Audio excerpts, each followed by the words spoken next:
Did you all get a chance to spin in the chair? You should. It's super fun. So, end of the last video, talking about how when you bring your arms in, you are making your distribution of mass have an overall smaller radius. Okay, so when we were talking about the hollow sphere versus a solid sphere of the same mass, that solid sphere is going to win a race down a ramp because it has a smaller moment of inertia, because its mass is distributed in a way that, so with a hollow sphere, more of the mass is distributed farther away. So same thing with you spinning in a chair. When you put your arms out, more of your mass is distributed farther away, so you have a higher moment of inertia. When you decrease your moment of inertia, bring your arms in, your angular velocity will go up. But whether your arms are in or out, you have the same angular momentum, because that is not changing. The overall net torque on your system is 0. All right, let's do another problem, or a problem.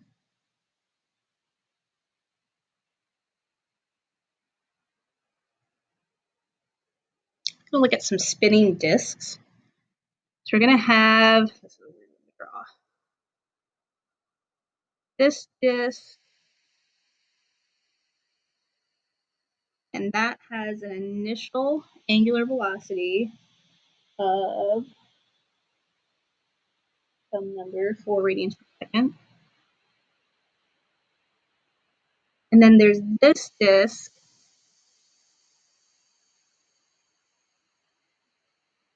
that is just hanging out. Okay, so these are both free to spin about this axis, and they both have the same mass. And they both have the same moment of inertia as a solid disk of 1/2 mr squared. And they're the same size, so they have the same R. All right, they're the same.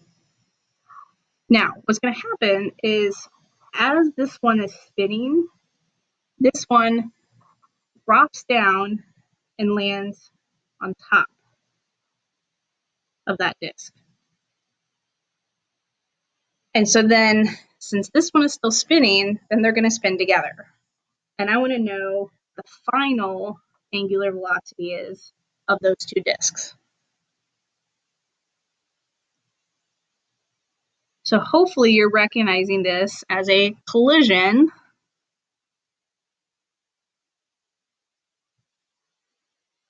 And when you think about, okay, what type of collision is this? So this is a good momentum review, conservation of momentum.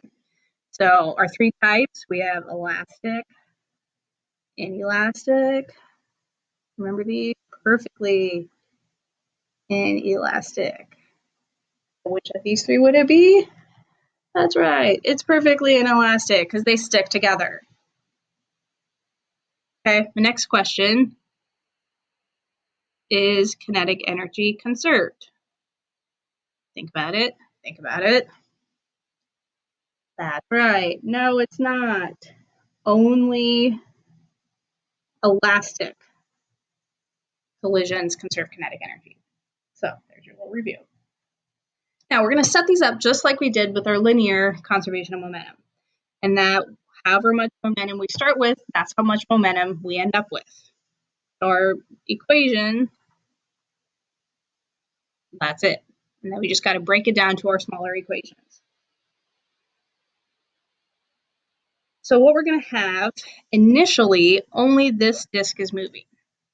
Now we have a couple different equations that we can sub in for L, for angular momentum, and you're just going to pick whatever one you're given values for. Sometimes it's going to be MVR, sometimes it'll be I omega, and you'll have combinations of those in one equation. That's okay. Now in this situation, in our initial, we just have moment of inertia of object 1. We're going to call that 1, that 2. I don't know why. And angular velocity of object 1. That's all we have initially for angular momentum. And our final, that says initial dash 1. In our final situation, which is over here, they are stuck together. So if you remember, when they stick together, for linear, we just put all the masses in some parentheses times the velocity that they're all going. Same idea, except instead of mass, we have I. Focus this once.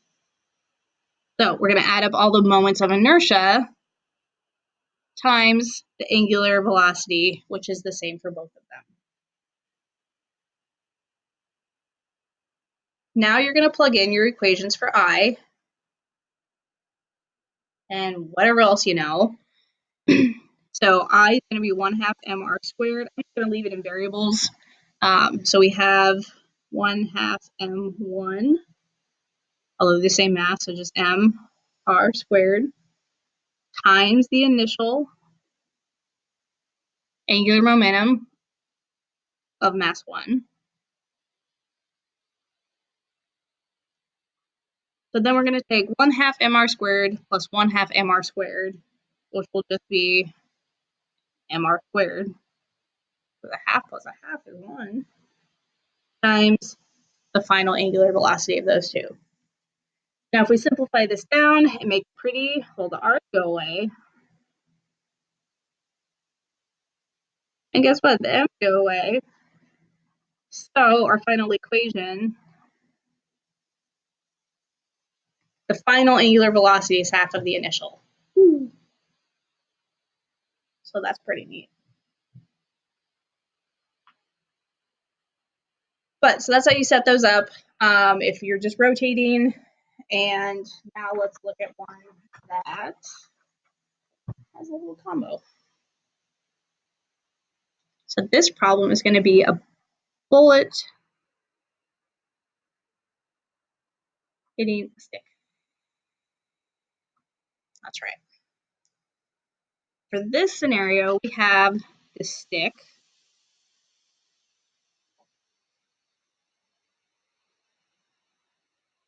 Length of that stick, B.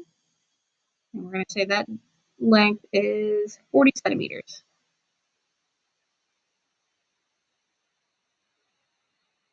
And the mass of that stick, 1 kilogram.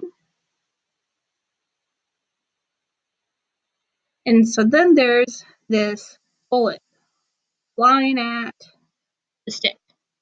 It's going fast. Those are my whoosh lines. And it hits the stick. So if this is the center of mass of the stick, it hits the distance basically a quarter of the way, or half the distance down the block, however you want to phrase that. That distance is d over 4. My bullet mass is 10 grams. And my initial velocity of that bullet is 200 meters per second. So then that bullet hits the stick, and it's going to make the stick rotate. Remember, anything, if you apply a force not on the center of mass, it's going to rotate. So now we have this rotating stick, and it's rotating about its center of mass. And the bullet, now it's still going on its way, but it got slowed down. Now it's going 80 meters per second. And I want to know, how fast does that bullet make that stick rotate? And last piece of info, since this is, we can treat the stick as a thin rod rotating about its center. So the I for that stick will be 1/12, if you remember, ml squared. So I want you to try and set this up. Keep in mind, our bullet has angular momentum because it is moving in a straight line off center of our reference plane, okay? At a distance, d over 4 from there. We'll solve it in the next video.